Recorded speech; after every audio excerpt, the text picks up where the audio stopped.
going on, everyone, and welcome into tonight's episode of The Sweat. I'm your host, Alex Jankowski, but let's be honest, you're not here to hear what I've got to say. We've got a panel of experts who will get you set for tonight's early locking baseball slate. That's right, 6:40 Eastern time, so take note of that.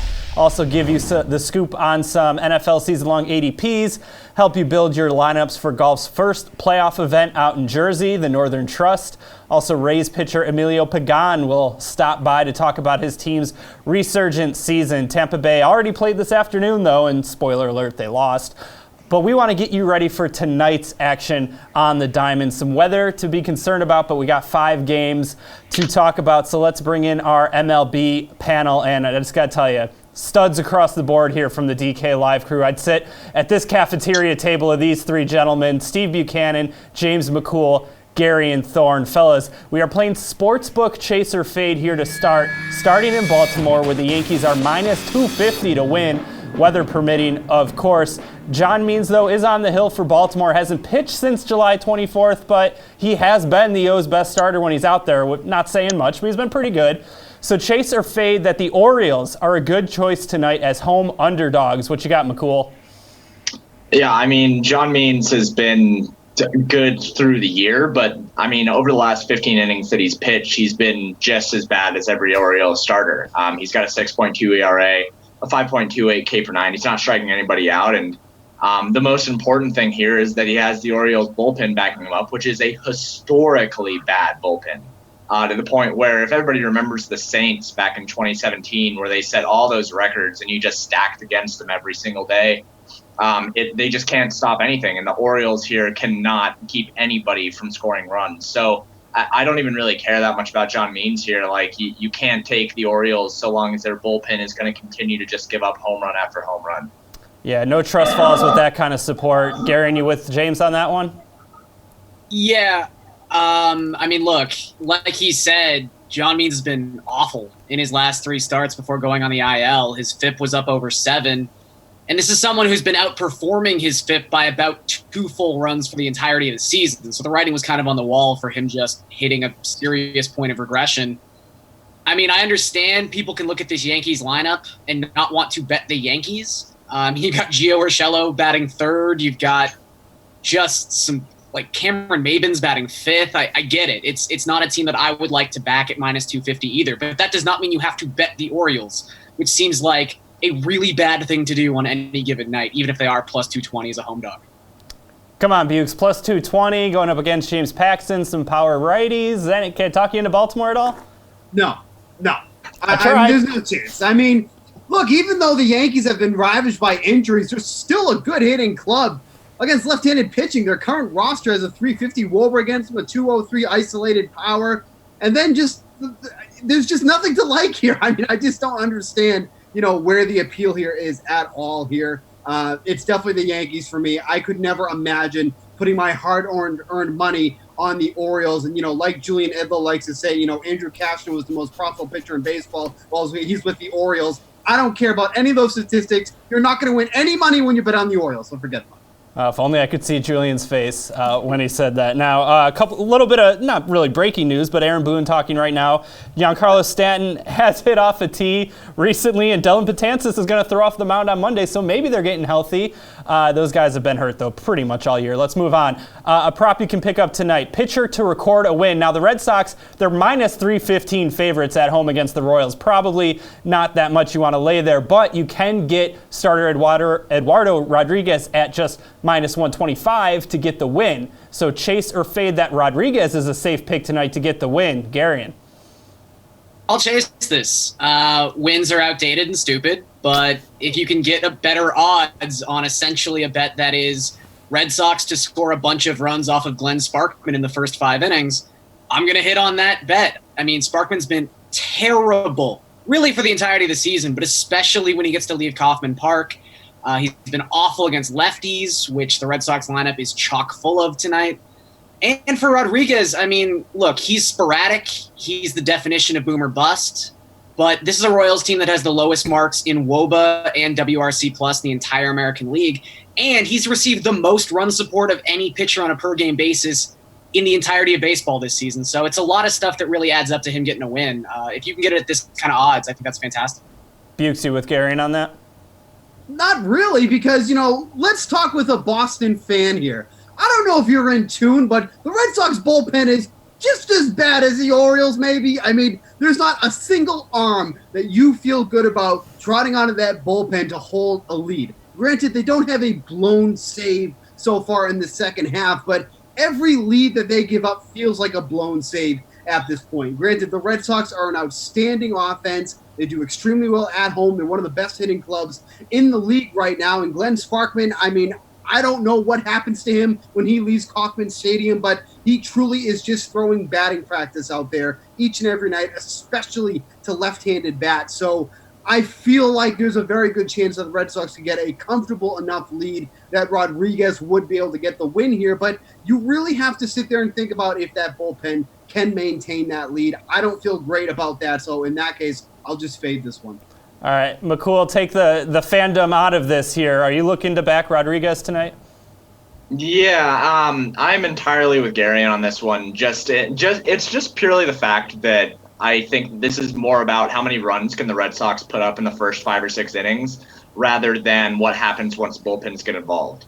Glenn Sparkman has been absolutely terrible. These guys have noted everything that I could possibly say. He's not striking people out. He's not getting into pitchers' counts. He's got a high home run per 9. There's a 7.3 implied run total. All of this kind of points to him getting crushed. And, Eduardo Rodriguez, he has problems if he can't strike people out. And the Royals are not a team that strikes out a whole bunch right now, which is a little bit concerning. But I think that so long as the Red Sox can put up 5 or 6 runs in the first 6 innings, that's enough of a cushion for their bad bullpen to hold together. And at 125, I think that's a pretty good prop to take. All right, let's move to an individual at the plate. Another prop total hit for an individual player here.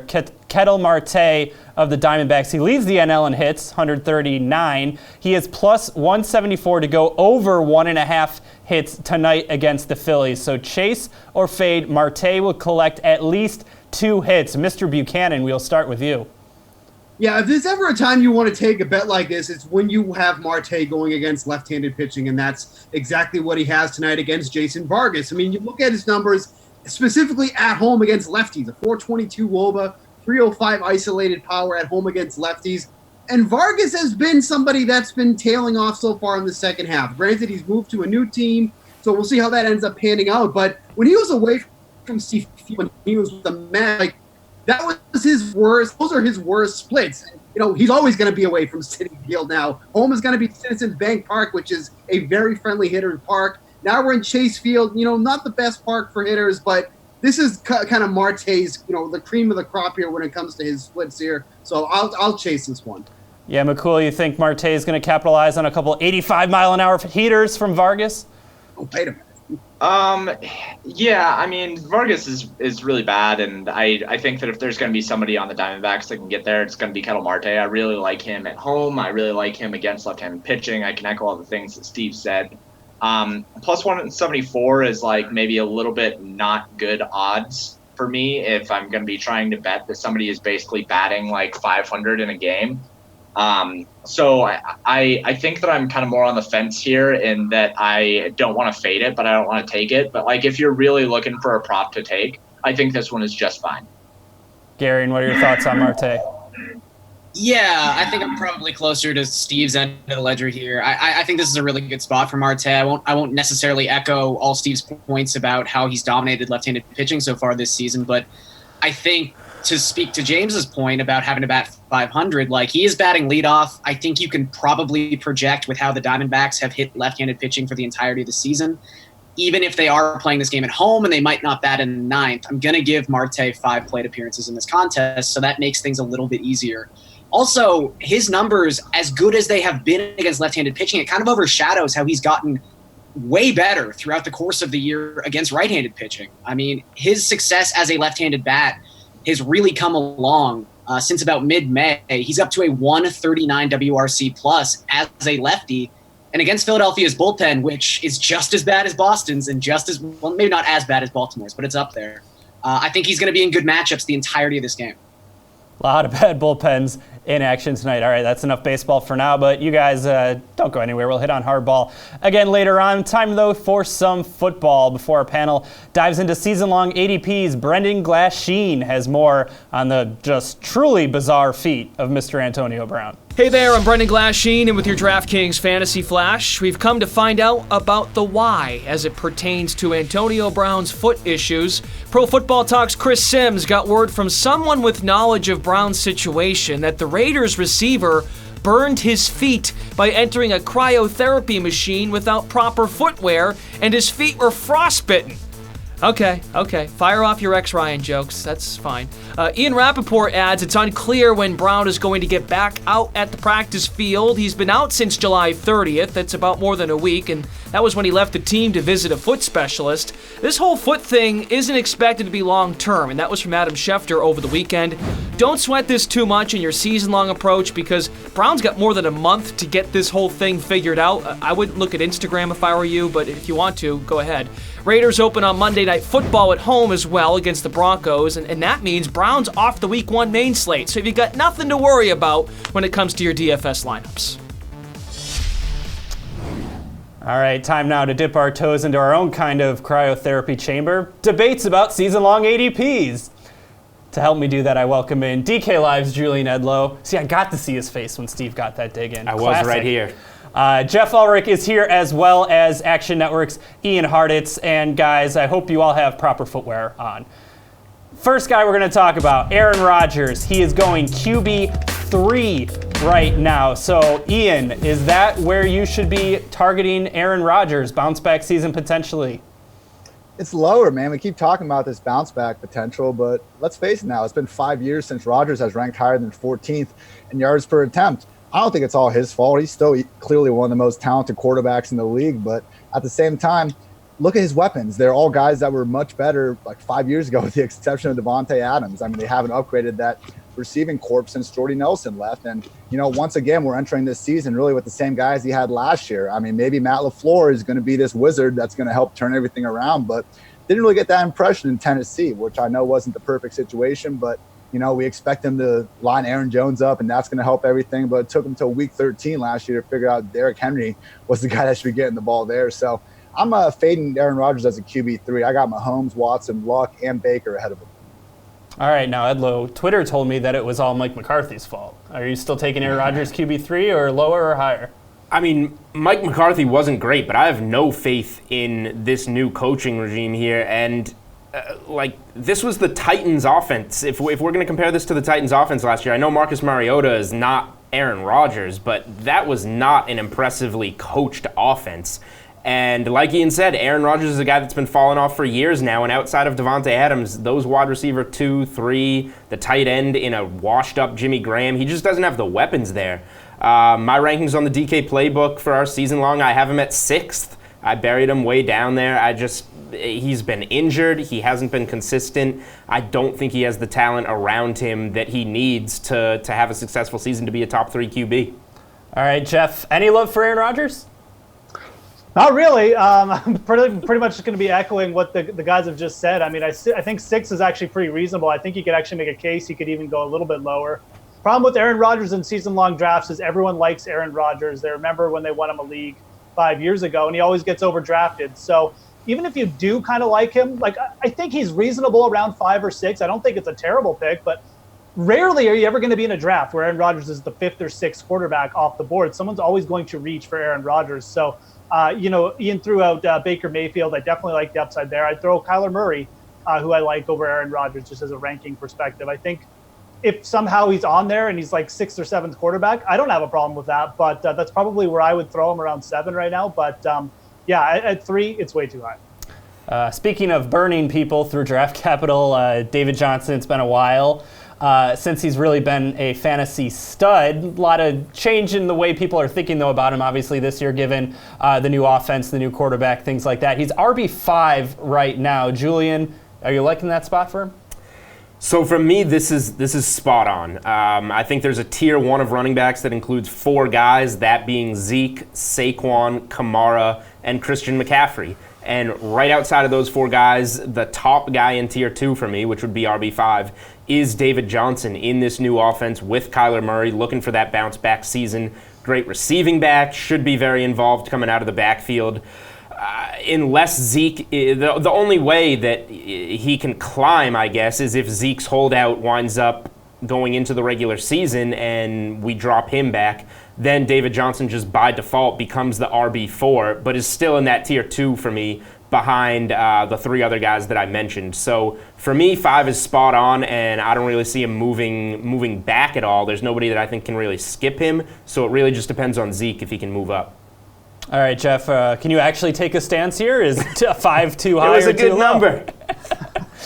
I mean, I think 5, again, I think 5 is reasonable. I mean, I think that's where most people are going. The thing is, you can't really move him down because maybe someone could make a case for Le'Veon Bell. I'm not going to make that case, but I think you could actually draft him higher. I think it really boils down to a couple of things. One, Ezekiel Elliott being out and not having a contract yet actually definitely throws a wrench in. I don't really have a problem at this point, considering what we saw happen to Le'Veon Bell last year. If you really just don't feel comfortable taking David Johnson in the 3rd spot right now. And again, to another point, I think Alvin Kamara and David Johnson, it's a pretty close call. The thing about David Johnson is, yes, it's Cliff Kingsbury. Yes, it's like this air raid, new fantastical offense. We still don't exactly know what's going to happen. It's probably going to be 180 degrees from last season, and the potential is there for a big breakout. So there's some risk with David Johnson over Kamara, but the upside, in my opinion, is going to be pretty similar with those 2 players. Hey, reports out of Dallas. Tony Pollard is looking really good, too, as well. Ian, where are you landing on David Johnson? RB5? I think he's been a consensus RB5 all off season, but yeah, I'm officially worried about the Zeke situation. I mean, we just saw what the floor is with a running back holdout last year, and it's 0 points the entire season. David Johnson's floor last year in a terrible situation was the RB9. That's not terrible, and there's every reason to believe he's going to be better than that this year, whether it be Cliff Kingsbury's increased pace, whether it be Kyler Murray's rushing factor, opening up more running lanes, Kingsbury fed his running backs targets at a top 5 rate at Texas Tech. So it's an awesome offensive situation for him to be in, even if Chase Edmonds is a little more involved than maybe, we saw last season. DJ's going to get his touches, and it should be a much better, much more fantasy-friendly environment for him. And, with that in mind, yeah, I'm fine taking him at RB4 right now because this Zeke situation isn't pretty right now. We're getting legit reports that if he doesn't get a new contract, he might not play all season. And with the Le'Veon Bell situation, what we did find out is that if a running back sits out the whole year, there will be teams willing to give him a contract when it's done. So, yeah, I got DJ RB4 right now. All right, let's talk about AB. We will spare you. We will not bring up the photo of his feet, suffice to say. Kind of worrisome. Hasn't really practiced at all this offseason either on a new team. So ADP right now, wide receiver 8. Jeff, I got to think he's sliding a little bit, right? I mean, just off the basis of the injury, he's definitely going to slide for me. Injuries aside, I don't really have a problem ranking him lower than this, like even as far down as 10. I mean, you just look at Derek Carr's history with wide receiver 1s when Amari Cooper was there. It wasn't very good. I mean, and I know people say, well, you can blame Amari Cooper all you want. Some of that blame goes to the quarterback too. Derek Carr's never worked with like a top 5 wide receiver in the NFL as far as fantasy production goes. So we're expecting Antonio Brown basically to take the production that he had from Pittsburgh, or at least like a very close semblance of it, and just transfer it over to working with Derek Carr. I don't really think that's going to happen. Now you add in this injury stuff. Yeah, I definitely have him below 8. Obviously, we're going to have to watch the situation. It's fluent as the injury news gets out, but I really didn't have a problem ranking him below 8 before this, and I definitely don't have a problem now. Well, what was not fluid are his feet because they're frozen, and he got frostbite, apparently. Ian, where are you slotting in AB now in your rankings? I think if you're just looking at ceilings, wide receiver 8's about right, but we're not looking at that here. We're drafting a top 10 wide receiver, and I just think there's guys with a higher floor at this point. Don't take the guy that's going to have Derek freaking Carr throwing him passes all season. That's a massive downgrade from Ben Roethlisberger. Even if Derek Carr's receivers, his weaponry on the outside might be a little bit better this year, the guy still pretty much freaks out at the first sign of pressure when he's in the pocket. So, look, in addition to Carr, Gruden has only given his top wide receiver 150 or more targets in 2 of 12 seasons as a head coach.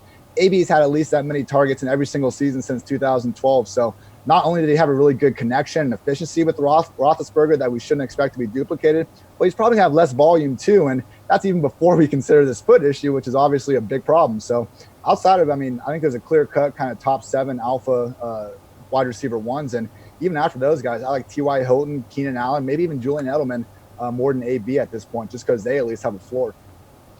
Heck of a transition there, Ian, because we're going to go from Julian Edelman to Julian Edlow. People confuse us often. I can tell the resemblance. I see it. Yes. Speaking on Antonio Brown, way too high for me on him. I just can't trust him in this situation for so many reasons. He was obviously a fantastic fantasy option in Pittsburgh, building up years of familiarity with Ben Roethlisberger. Now we send him to Oakland. We've got the foot issues, and more importantly, we've just got the issues of Oakland's offense here. When Derek Carr had Amari Cooper was being drafted in 2017 as the 8th overall wide receiver in terms of ADP. He finished 34th. In the 6 games that he was with Oakland last season, he finished as the wide receiver 56. Derek Carr is not a quarterback that increases or even maintains the value of any wide receiver ones. So, like Ian alluded to, I think there's a clear-cut top 7 here when we're talking studs, and then Antonio Brown is not that next tier of players for me. I had him at number 12 on my DK Playbook rankings. So really, if I was in a season long, somebody would have scooped him up by the time he got to me. But if he, for some reason, fell to me as like the wide receiver 12, I still don't even think I'd be comfortable drafting him just from what I've seen and what I know so far. I would just pass and go with someone in that Edelman, T.Y. Hilton range instead. So no one high on AB, but hey, at least Hard Knocks is like funny and stuff. All right, thanks guys. More spirited debate coming up, especially the MLB. Put up your bukes. Will be coming down the pipeline. But first, let's get some more season-long discussion north of the border from Pat Mayo and company. I think we're all on board that you don't want to spend a very high pick. You don't want to spend that draft capital or that equity on a quarterback. But some people try to make it out like, A, that doesn't happen, which is just completely false. That just happens all the time. And that you can't win that way, too. Like, if you had drafted Patrick Mahomes first overall last year, there's a good chance you probably won your league. That's just the season that he had. But now you're trying to draft him like he's going to have that season again. Right, and that's the biggest thing, too. I mean, you can look at a lot of examples of that. I mean, the big thing with, like, Kelsey being a first-round pick is Kelsey has to do what he did last year to be worthy of that first-round pick. Is to go back to the Rob Gronkowski seasons. Is, yes, you could definitively have an advantage over everybody else and win if they put up that season. But the fact is you're banking on that season, buying all the risk because you're already putting yourself at a detriment at the other positions, running back and wide receiver, where you have to go deeper. You're only starting one of those 2 positions, and that's why it's always the wait on quarterback. And if you don't get a tight end, like just go ahead and wait for those next tiers further down because it's the drop-off of everything else that you lose where they now have to do that. So like you said, you could draft – your first 2 picks could be Patrick Mahomes and Travis Kelce, and you'll win your league walking away. But that's only if they do what they did last year. I still think that Travis Kelce is a late-round, first-round pick. And that's fine. But what happens if he only has 80% of last year? Now, I mean, if he only has 80% of last year, I still think that you can be fine with that just based on the positional value. If he scores 80% of what he scored last year, I still think that he finishes the number 1 tight end. That's not what I'm looking for from that pick, obviously. I need there to be a gap to really have that value. But, like, you could also say, hey, you draft Kamara 2nd overall, he blows out his knee. Like, you can still win if that happens. Right, but it's easier to win when that happens at running back than it is at tight end because you didn't sacrifice 2 things instead of 1. So look, you're right, but I don't think 80% would make him the number 1 tight end. I think that would probably put him at like 4. See, I don't think so. Like Kittle's not going to have the year that he had last year. I just don't think that's. Why not? I just don't think that those long touchdowns are repeatable. I think he's gonna. I have him as number 2 tight end. I still think he's going to be good. I just think that if you compared the 2 and you had Kittle over here and Kelce over here, then if you told me that one of them lost 20 to 25% of their fantasy points from last year, the answer would be George Kittle me timbers. And I would agree with you if I had to choose between one of the 2, but that's kind of a different argument. In fact, what I was saying is I don't think Kittle's going to fall off that. Like, if that's an odds, like, who would you pick? I don't think either one of them are going to fall off that much. But my point was, if it is Kelce who falls up 20% and Kittle drops 10%, and then I actually think Evan Ingram is really starting to close the gap between Kittle and Ertz and himself, just because Sterling Shepard, it should be okay by week 1, but Golden Tate's out for the first 4 weeks.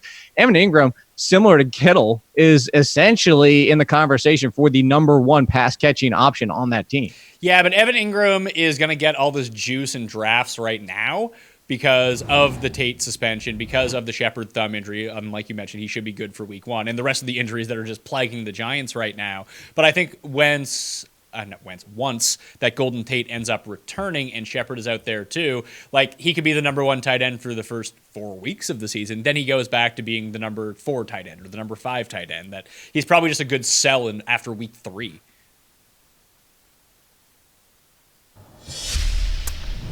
Five games on the diamond tonight if Mother Nature allows, but you know who else packs a punch? One, Stephen Buchanan. So it's time to put up your bukes with, well, bukes. And also James McCool and Gary and Thorne as well. So Steve, who is your first buke to be rebuked?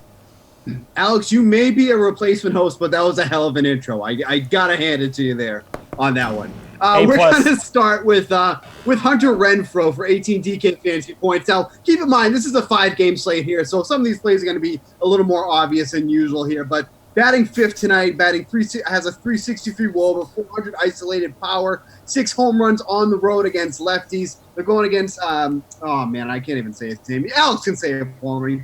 Kikuchi. That's it. So many home runs at home. Like, you think pitching at T-Mobile Park would actually benefit him. Somehow he's already given up 16 of his 28 home runs on the season here. So I think Renfrow, 18 DK fantasy points, batting 5th tonight, is in a really great spot.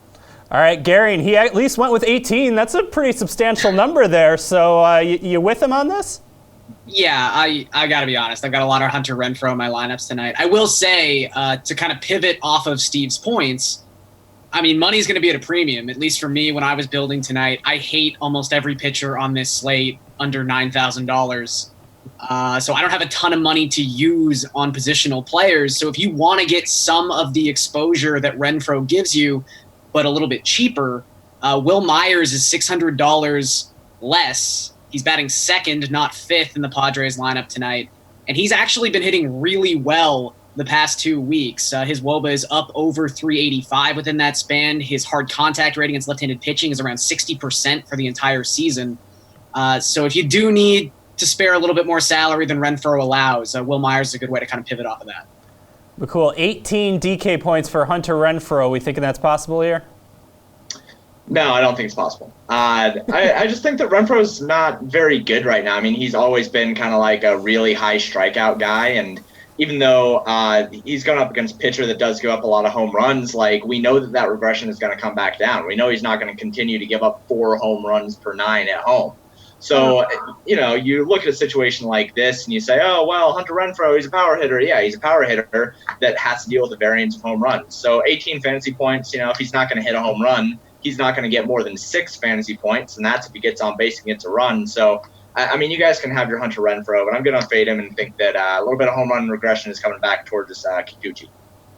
There we go. See, healthy debate. I like that. Bukes, who's number 2? I mean, I just have to really quick remind James that just because you have a high number of fantasy points doesn't mean you hit a home run. I just want James to remember that for the future segments. Well, with Renfrow, he does have to hit a home run. The dude strikes out every other at bat. James, when it's your segment, you can talk, okay? We're going to go here now with Mitch Moreland here for 15 DK fantasy points. But, it's not just a solo home run. This is a couple hits here. But he's $4,100. You can save some salary here. But what I like about him is if you're stacking the Red Sox, especially the top hitters, Moreland is going to be left out of those stacks here. And even though he's had an injury-filled season at Fenway Park against righty, he still has a 343 WOBA, 299 isolated power with 6 of his 13 home runs. We've already talked about at the top of the show how bad Sparkman's been is on the road, especially against lefties. So here's one of those lefties that you may leave out of your stack here tonight. So I think Mitch Moreland's in a really good spot, and potentially at low ownership, I don't know. We'll see about that. Bukes, you got to be careful what you wish for, because McCool, there are a litany, plethora of great pun segment names we can go with a last name like that. James, though, 15 DK points for Moreland. Are you buying or selling that? No, I'm not going to buy that. I mean, look, Glenn Sparkman has been really bad, and it's going to continue to be really bad. And we've already talked about how bad he is, but when you think about Mitch Moreland, he's hitting 7th. Like, if there's not good enough luck in these first 2 innings, he might not see the ball until the 3rd inning. He might only get 2 at-bats in this game. So I'd much rather just say, oh, well, he's going to have a fly out and a ground out rather than expecting him to have 2 hits on both of those and get ran in or get a solo home run. I just think the odds are stacked against him. All right, McCool might not have any hitter in his lineup. We'll have to see. Maybe he likes the next guy. But Gary and Mitch Moreland, what are your thoughts?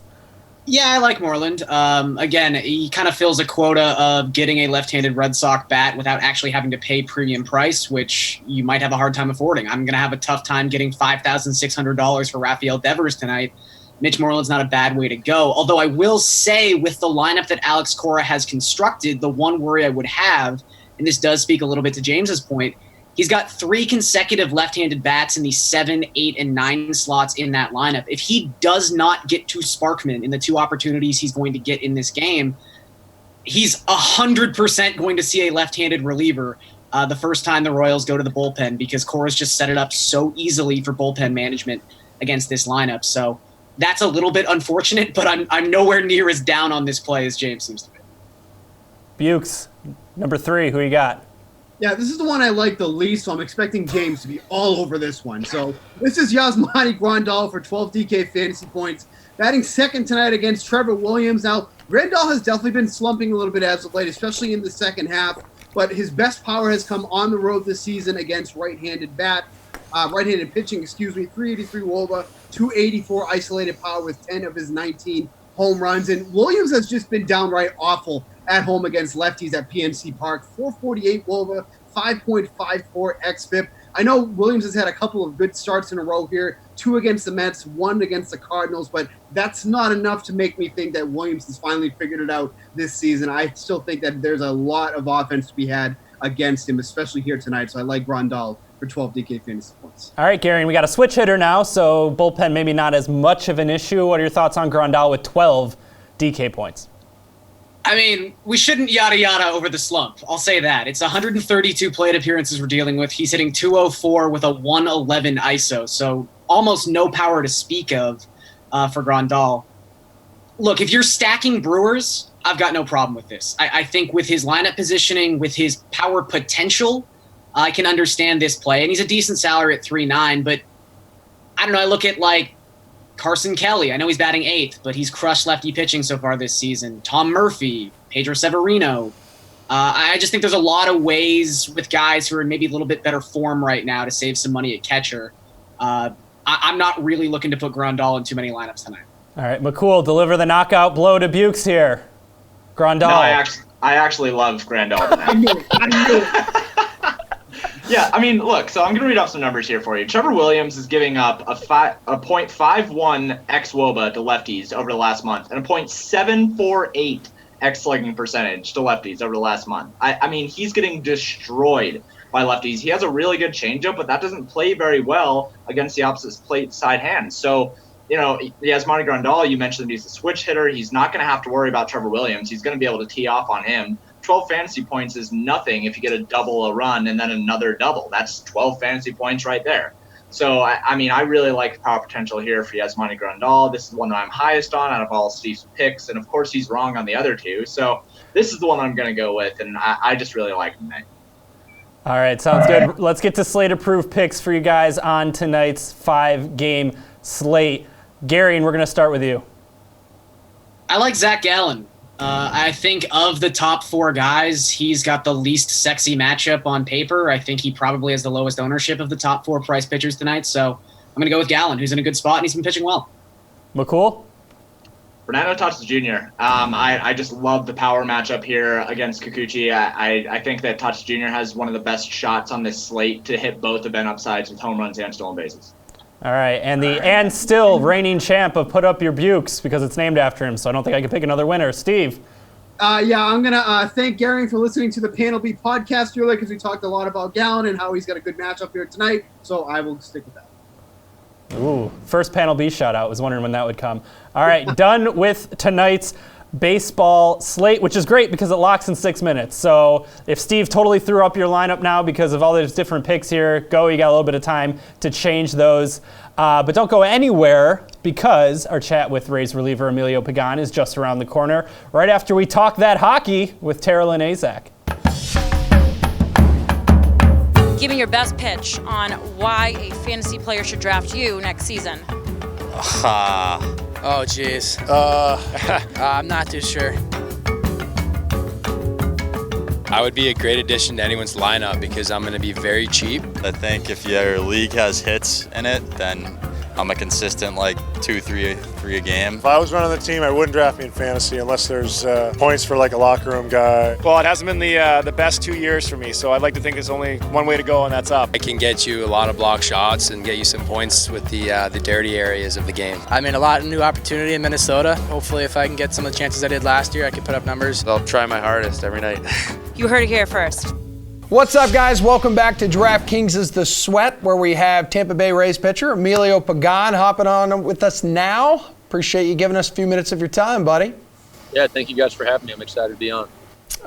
Let's see. You were traded to Tampa last offseason after a year in Oakland. I mean, third team in 3 years here, but finding success, obviously, down there in St. Pete. So tell the people at home, what has made you so comfortable there? There was a joke for a few years that Tampa was kind of the Seattle of the Southeast. So there's a lot of familiar faces down here for me. A lot of ex-teammates that are now teammates again. That definitely helped the initial transition. And then our coaching staff here and front office are so awesome with communication, making everybody feel like a major part of the team. And anytime you can be confident as an athlete and ready to perform each night, I think that puts you in the best position for success. And Tampa does a great job of that. Okay, so does it rain more in Seattle or down there in Tampa? Probably rains harder in Tampa, but rains more frequently in Seattle. Okay, it's a good thing you got that dome down there, man. So the Rays, pitching staff as a whole has had a great season, leading the American League in ERA here as a staff. How has this group been able to stay so consistent? I think getting back to kind of how I answered the first question, the coaching staff does a great job of helping us all be confident in our abilities. They're very open and as to why they believe each one of us individually are successful and what we do good and what our strengths are. They kind of reinforce that into us each and every day as we're getting ready to take the mound or out at stretch, whatever. Snyder and Stan, our bullpen coach, they do a great job of keeping us informed as to what hitters they think we're going to face. Just the preparation and communication is just kind of on another level, and it definitely helps you be mentally prepared each day. Yeah, and for you individually, 9 saves this season. We're talking the first 9 saves of your career. Just how different is your mindset when you get out there and you're asked to close a game? I wouldn't say too different for me. I did some closing in the minor league, so ever since I got to the big league level, I've kind of tried to approach each inning like I was closing out a game. Anytime you let runners get on, via walk or just free bases any way they get on, you're putting yourself in a hole. So I've always tried to attack hitters and throw a lot of strikes. Obviously, when you throw a lot of strikes, eventually, they're big league hitters. They're going to put a good swing on it and hit it out of the ballpark. But I still think as long as you're throwing a ton of strikes with all your pitches, that's what gives you the best chance at success. And it really feels like it doesn't matter whether you guys are playing in the Trop or if you're on the road. You guys are just delivering no matter what. We had your teammate Austin Meadows on the show recently. We asked him, why you guys have been so successful on the road, 35 wins away from the Trop. That's tied for the most in the majors. So what can you tell us? What makes you guys so good when you're road tripping? Man, I don't know, to be honest. We played really good on the road. We're a confident group. We've got a lot of young guys. It's hard to put a finger on what exactly we do so much better on the road than other teams, but we enjoy playing each and every night. We play in a tough division. We get to go play in Yankee Stadium and in Fenway. And Toronto is a wild environment. It's crazy, man. It's hard to put into words, but playing on the road has been fun for us, and starting to play better at home. So just got to keep going the rest of the season. So it probably feels like yesterday you just made your big league debut. I mean, a little more than 2 years ago. Did you have that welcome to the majors moment?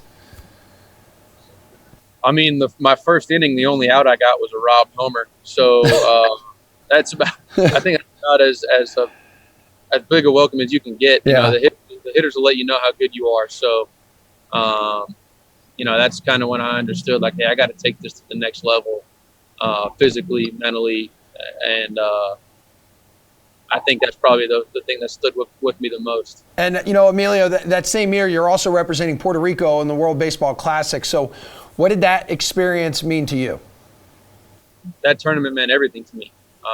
You know, before I went and played on Team Puerto Rico, I wasn't a top prospect. I wasn't protected before the Rule 5 draft. Honestly, I probably wasn't really on the radar to be a big league pitcher at any point in my career. I went and threw in 2 games during that tournament. Had 2 good innings, and I think Seattle, that's when they started to take notice that, you know, maybe I could help him out in the big leagues at some point. And sure enough, it was, you know, not too much longer that season that I was in the big leagues. So very thankful that Alex Cora and Edwin Rodriguez gave me the opportunity to play for that team.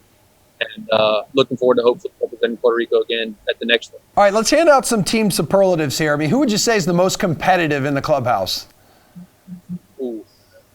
Man, we're all pretty competitive. I'd have to go probably Kiermaier. Okay. Top. You know, he's a confident dude. He's always ready for a challenge. And I'm from Florida. I know you get to basically golf if you want to, like every day of the year. There's a golf course like every 2 miles. So who is the worst golfer? You know, I haven't played golf with anybody. What? I don't play in season just because I have a pretty dynamic delivery. Okay. I don't have any more torque on my obliques than I need to. So I haven't played with anybody. I couldn't tell you who the best or who the worst is. Okay, interesting. You're going to give it a shot in the offseason maybe? Oh, yeah. I'll play in the offseason for sure. I'm not throwing as much. But in season, it's all about taking care of your body and staying healthy. For sure. What about the best hair? I mean, who takes the best care of his hair? Darno just cut his a little short. When we first got Darno, he had some flowing locks. Yeah, he did. So I'm going to say Darno. Okay, worst dad jokes? Who's the guy who just thinks he's like absolutely funny and it's just like, oh, come on, man, my dad says that. Joey Wendell, hands down. Nobody can do it. Okay, and most likely to pick up the tab at dinner. Who's going to be the guy to be like, you know what? I got this. I'm going to go with Ty. I'm going to go Avisayo Garcia and Travis Darno. They're two very giving players and good leaders for the team. What up? It's Brendan Glasheen, and with your DraftKings Fantasy Flash. There were rumblings from the weekend. Josh Gordon filed for reinstatement. Flash has officially done so, according to ESPN's Mike Reese. So what's next? Well, Roger Goodell has sole discretion on the Patriot receiver status and the timing of a potential reinstatement. The commissioner makes the decision, which would be based on whether Gordon followed his treatment plan. By no means am I about to downplay Gordon's off-the-field issues. If he's, as Goodell put it in March, cleared in the right place, the Pats would add much-needed depth at wideout. First-round pick N'Keal Harry had a scare with his right leg at practice this week. Julian Edelman's nursing a broken thumb, and Demaryius Thomas remains on the PUP list, working back from an Achilles injury. Their depth is wishy-washy. There have been some unknown receivers opening eyes and standing out at New England's camp, and that's great and all, but we all know Josh Gordon is a superior talent. The PGA FedEx Cup playoffs get underway in earnest with this week's Northern Trust Open out in Jersey City, which, according to sources, is a city in New Jersey. Here to give us his take on where a quartet of golfers will finish is one Jeff Ulrich. Jeff, let's start with Rory McIlroy, $11,400. Where do you see him finishing this week? Did you get that info from Mayo at the course? Is that why he's there, to tell you the name of the city? Yep, he had breaking news right there. Yeah, Rory is interesting. I mean, he's not exactly coming in with the best of momentum. He was definitely in the mix at the WGC Memphis, obviously, but it's kind of interesting going back and diving into the stats from that event. He actually lost 2 strokes with his approaches at the WGC Memphis. He's basically riding a hot putter. There's some causes for concern here. I mean, Liberty National, very much a second shot course. You want your irons to be as sharp as possible, smaller bent grass greens. And you also have the fact they're changing surfaces. This isn't Bermuda greens or bent grass greens. Rory has struggled a little bit at some of these venues. You saw him miss the cut at Memorial earlier in the year, one of his only missed cuts. Similar style greens. So for me, I'm going to give him about a T25. I don't think he's quite as sharp with his approaches as he needs to be. And like I said, the change in surface worries me. Yeah, definitely not value there at 11,400. What about JT, Justin Thomas? He's 10,000, putting it together this week? Yeah, I mean, Justin Thomas is kind of like the reverse of Rory McIlroy. His putter has been just completely letting him down lately, but approach-wise, he's actually like at the top end of his kind of, stratosphere as far as how good he is with his approaches. He's second on tour in approaches. He ranked 4th in the field in strokes gained approaches at the WGC Memphis. And that's been over the last month or so. That's what we've seen from Justin Thomas. It's been week in, week out. He's been smashing the ball, flushing it with his irons. He just cannot sink enough putts to get himself right into contention. We saw him flash briefly at Memphis. Then he missed a couple of shots, and it was like he sunk back down a little bit. Still a solid week, but at an event like this, again, where the emphasis this week should be on ball striking. Adam Scott in 2013, second strokes gained tee to green, only ranked 32nd with the putter. Should be a good situation here for Justin Thomas. I'm going to give him a top 5. I'm going to say T4. All right, a couple more facts for you. How about a guy who I think his family's from an area with a lot of trees, Gary Woodland, $7,800. Where do you like him this week? Okay, so I guess maybe this is like my hot take of the week with Gary Woodland. He just had twins. Like a week ago, he and his wife had twins. They have 3 kids now. Gary Woodland's kind of been trending in the wrong direction since his U.S. Open win, and it's understandable why. I mean, that was the pinnacle of his career. Maybe he gets in contention in another major, but I think most people, if you had said Gary Woodland ended his career with 1 major, they'd be like, yeah, that's really good for Gary Woodland. You add in the fact he's kind of struggled to regain his form since the major. He's coming off maybe some sleep deprivation. I think he fits really well for this course, but I still think with all those factors coming in, he just hasn't been able to put it together in like 3 straight events. I'm going to give him a miscut. Kids, man, I tell you. Yeah. That's why I'm so loose right now, because usually I'm at home. I'm not at home right now. I'm feeling great. All right, one more. Younger gun here, Matthew Wolff, 7,400. That swing is insane. What do you think about his finish? Yeah, I mean, Matthew Wolff's held up pretty well. He's really been taking advantage of the soft summer swing. And what I mean by soft is just the weaker field events, easier courses. Obviously, he got his win in Minnesota. He's been making cuts. But he held up pretty well at the WGC event. He was 24th there, T24. And he's 5th in the field in approaches. I mean, that's pretty good against a field like that. Actually, it was last week he was 5th in approaches. But his ball striking at WGC Memphis was fine. And did play the Wyndham last week as well. Finished not poor at all inside the top 25. So I'm going to give Matthew Wolff another top 25 here. I think a T25, and I think for 7,700, he's a player you could think about for DraftKings purposes because the ball striking is consistent week to week. He does have a really high birdie rate, and if he makes through the cut, makes to the weekend, there's a good chance he's going to be higher than his finishing position in DraftKings scoring. So I'll give a positive review here to Matthew Wolff. All right, is he your lock? Who's your slate-approved pick here for the Northern Trust? I like Ricky Fowler for the Northern Trust. Trending, ball striking at the Open, really good playoff record, really good record just in the playoffs in general. And he actually led the field in strokes gained approaches last time it was played at Liberty National in 2013.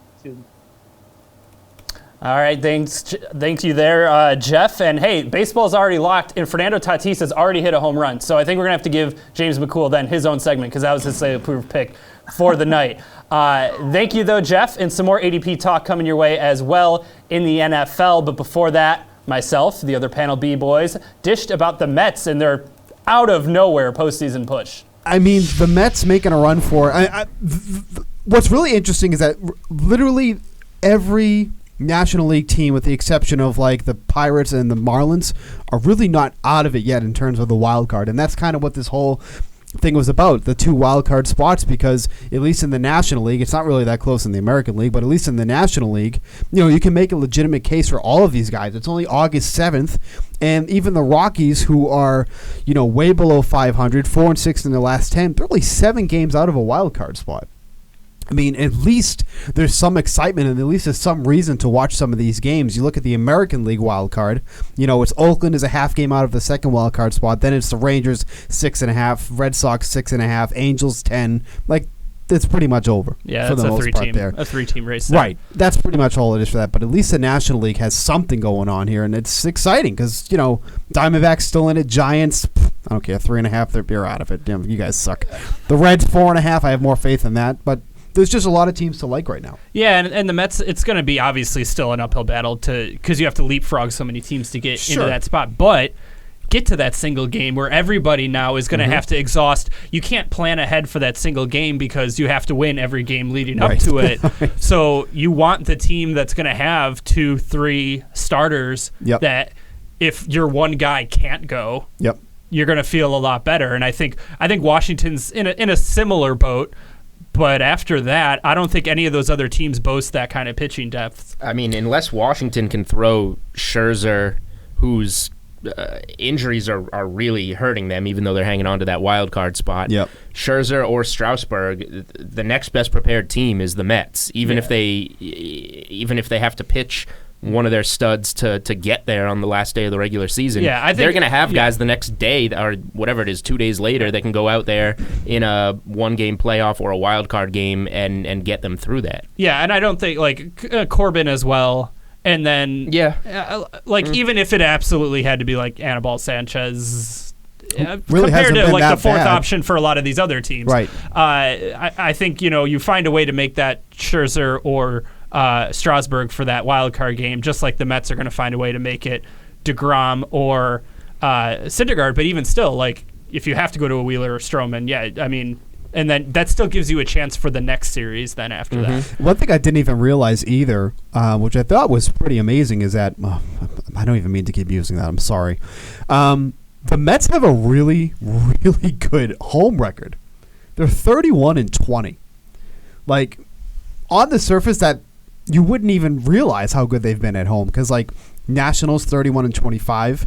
Phillies 34-26. Like, they're right up there with the teams that are in contention right now. And the Mets have a lot of games at home for the remainder of the season. So that's pretty important.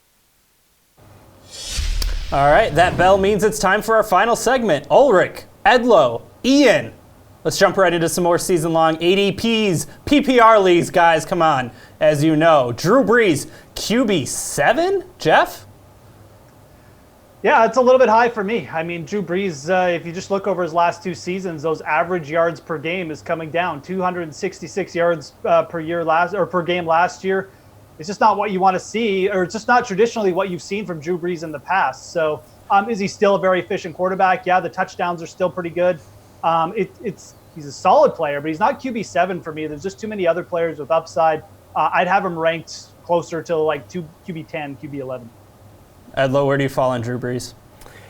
Yeah, I actually did have Drew Brees higher than this. I had him at number 5 on my list on the DK playbook, right above Aaron Rodgers at number 6. Great the plug. problem Love that is, I'm going to keep plugging it too.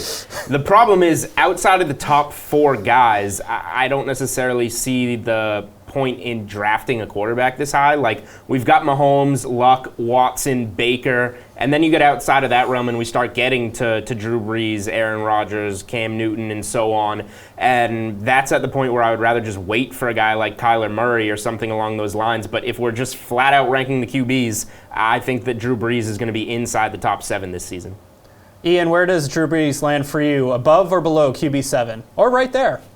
I'm not sure he's in my top 10. Look, the guy was QB8, QB9 the last 2 seasons, and last year he just set his career low in pass attempts per game with the Saints.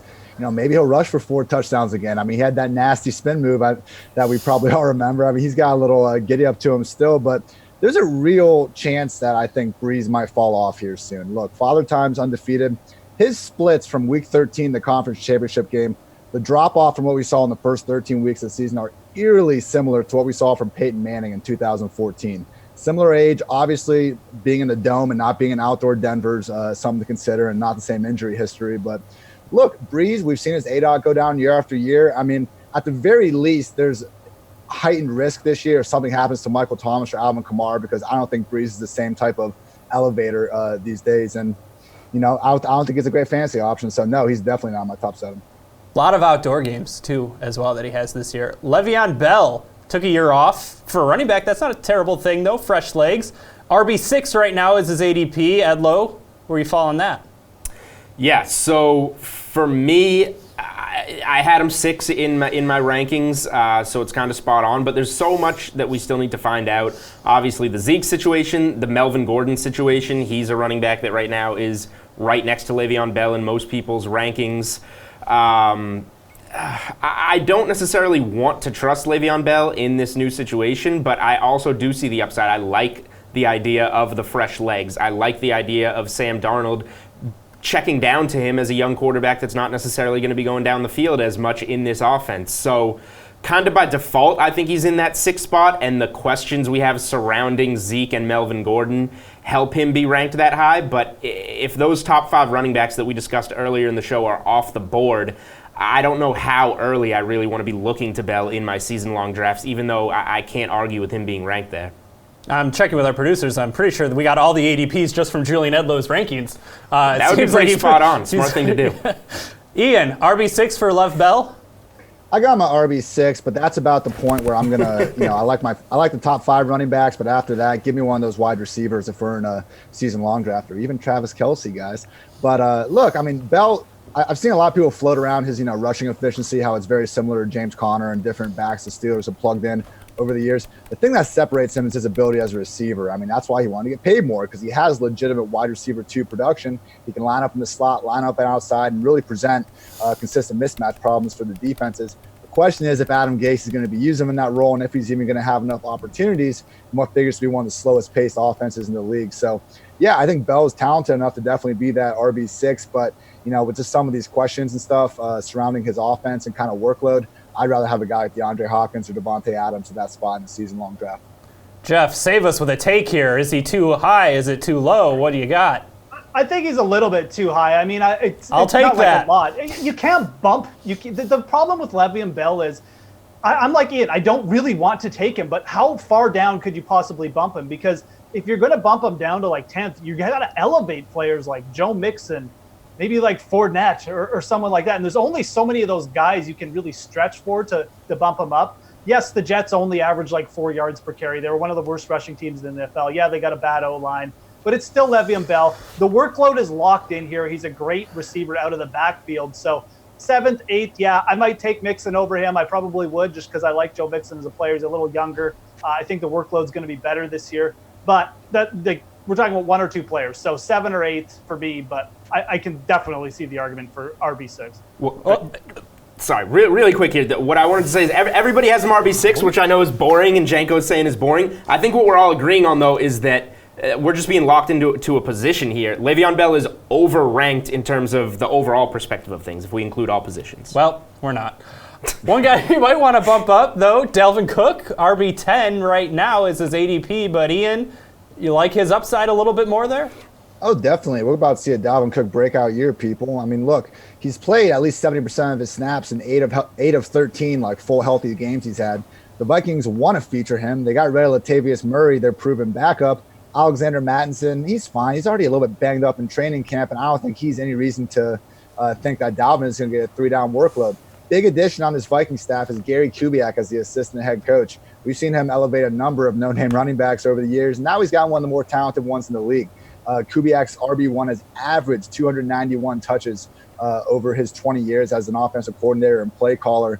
And I think Dalvin Cook's got the 3-down talent as a receiver and rusher to make good use of that. So I got the Vikings with a major bounce-back year. I think they honestly could win the NFC North, and Cook's could be a major reason why. All right, quickly here now, Jeff, where are you falling with Cook? Yeah, I'm definitely not as bullish on the Vikings as Ian, but I am probably as bullish on Dalvin Cook. He's one of those players I could conceivably see myself taking over Le'Veon Bell. It really does boil down to who else is going to get touches here. He mentioned Alexander Mattison. I think there's a pretty clear talent gap between Cook and Mattison. It's a little bit of a surprising choice for me for the Vikings. Look, Mike Zimmer wants to run the ball. Like, we knew that at he fired his pass happy OC, and it was a clear shift in offensive production. It just way they went about it over the last 5 games last year. So we know they're going to run the ball. They basically have one talented running back. They got rid of Latavius Murray. It's the Dalvin Cook show here. I think his workload is going to be a lot higher than people realize. And he's a pretty talented guy. He's just got to stay healthy. So I would put him higher than RB10. And let me guess, Julian, you have him as your RB10. No, I actually underranked him originally. I think I had him around 14, but things change. We did that early. I definitely released on Friday. No, but you made us do him way earlier. Dalvin Cook is going to have for your horribleness, Julian. Oh, well, I make plenty of mistakes. You know this, Jeff. And I made a mistake on Dalvin Cook. I think that he is definitely going to be a top 10 running back.